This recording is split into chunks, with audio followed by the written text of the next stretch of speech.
Поголема грижа на државата кон приватното високо образование. Приватните универзитети побараа еднаков третман со државните. Од буџетот да се одвојуваат средства за школарина, бидејќи сега државата ги покрива само дел од трошоците за студирање на јавните образовни институции. За една година на приватен универзитет студентите одвојуваат најмалку 2000 евра.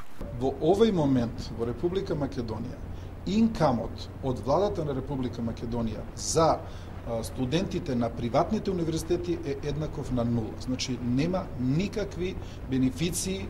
Приватните универзитети денеска потпишаат договор за меѓусебна соработка. Со спогодбата ќе се овозможи размена на студенти и професорски кадар, заеднички наставни програми и истражувачка дејност.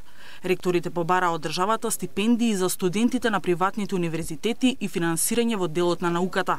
Сепак се одредени програми кои ги имат во соодветните универзитети, а ги нема такви програми на другите универзитети да може да бидат финансирани и од страна на државата. Там може да помогне.